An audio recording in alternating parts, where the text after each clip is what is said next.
Alright guys, what's going on? Welcome in. So, as the days keep going by here, we're inching closer and closer to the start of the regular season. I am so excited. I cannot wait. I think the Jets are going to be such a good football team this season, due in part because of this offseason, right? I think the Jets did a great job at acquiring talent, acquiring depth, and addressing positions of need, right? Quarterback, getting Rodgers back, backup quarterback Tyrod Taylor, adding some tackles, adding veterans, adding leadership, adding, maybe guys that they felt as though they can get on the premium that weren't really highly coveted by the rest of the NFL, but they're betting on the upside, right? Tyron Smith is a good example of that. Mike Williams is a good example of that.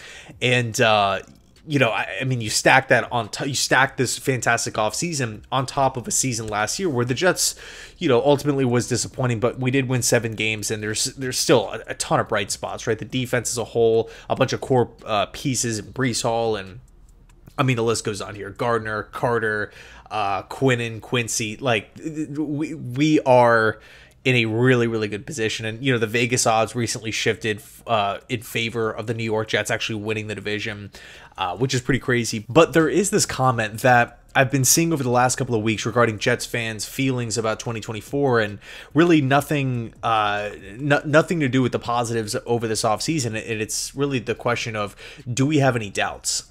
And I think a lot of Jets fans, can't speak for everybody here, but there is a section of Jets fans that, despite feeling fantastic about the roster, there is a question with the offensive coordinator, Nathaniel Hackett. And anyway, I was scrolling on Twitter and I saw a post from Warren Sharp, and he had a really interesting statistic, like one of these highly detailed statistics. And I figured, let me make a video on it, because I really want to shine light on this issue for the from 2023, and I really want to hammer home how important it is for the New York Jets to fix this issue in 2024. Now, the exact stat here from Warren Sharp, and I'll leave the original video listed down below in the description box. So the starting distance on first down is 10 yards, right? As we all know, but last season on average, the New York Jets were starting out on a 1st and 10 actually as a 1st and 10.2, which doesn't really sound like a lot, but there was that extra 0.2, and the reason why was because the New York Jets were penalized so much, and that 10.2 number was actually the highest of every team in the NFL since 2018. That's what, around 5 years, 6 years? That's a pretty big statistic. And then he goes on to say that 73% of passing plays for the Jets last season were within 10 yards of the line of scrimmage. And that was something that, we were all talking about in recap videos last season, where it was, why aren't we pushing the ball down the field? Zach Wilson has this great arm. Even if we're not successful in this category, he can overshoot guys, he can underthrow guys, whatever. You're at least planting the seed in defensive coordinators' heads, in the secondary's heads. Okay, you know what? We're still going to attempt to take these shots down the field, as opposed to completely avoiding it. And so every defense that we play already has this preconceived idea they're not going to throw it deep. So are we really going to have our secondary play so far off? Are we really going to be getting caught in open field on a pump fake deep? No, they're just not going to do it. So they're playing on their toes, they're playing closer to line of scrimmage, and that really plagued us last season. But here's what's crazy. That number specifically, 73% of passing plays within 10 yards of the line of scrimmage, was the highest in the NFL since 2017, and actually the 3rd highest since the year 2000. So macro perspective here, big picture, the New York Jets were penalized a ton. They threw the ball a ton. And 73% of all of those passing plays came within 10 yards of the line of scrimmage. So we're not pushing the ball down the field. There's so much stuff happening underneath. All these little dink and dunk, check down, slash screens, slash quick turnarounds. That's an area that I definitely feel will be changed this season, right? You look at the offensive line acquisitions. Obviously, we upgraded at numerous positions there.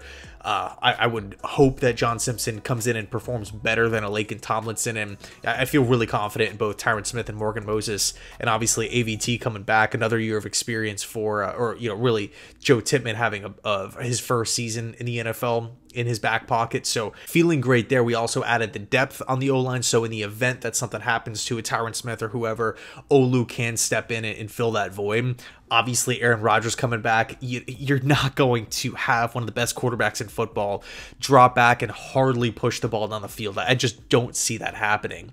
But the point is here, these are some pretty interesting and revealing statistics here that I feel like the New York Jets should be well aware of, right?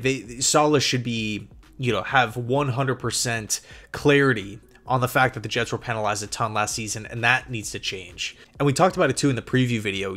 This is not the game against the 49ers to be penalized 8-9 times on the road, primetime week 1. Penalties happen. It's a thing. Every team gets penalized, but when it's a constant trend, then it gets a little worrisome. So I'm really, really hoping that the New York Jets kind of zeroed in on that issue from a year ago.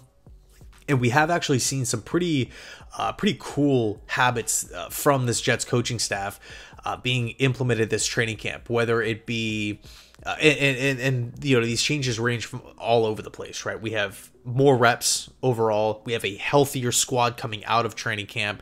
We had scheduled rest days. It seemed like everything was more clear cut, more organized, if you will.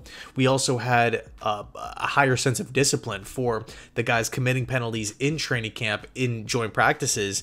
It seemed like there was again consequences here from the coaching staff to yank a guy, right? You jump off, you jump off sides, you commit a false start, you're off. So hopefully all these changes equate to a more well-ran, more efficient offense, as a more efficient team, I should say, but specifically offense, right? Because that was the main issue from a year ago. But anyway, let me know your thoughts down below in the comment section. I think it's an interesting conversation, but man, I am juiced up for the 49er game. Monday can't come soon enough. Sunday, it's going to be a little weird, right? Because you're so excited, football's back.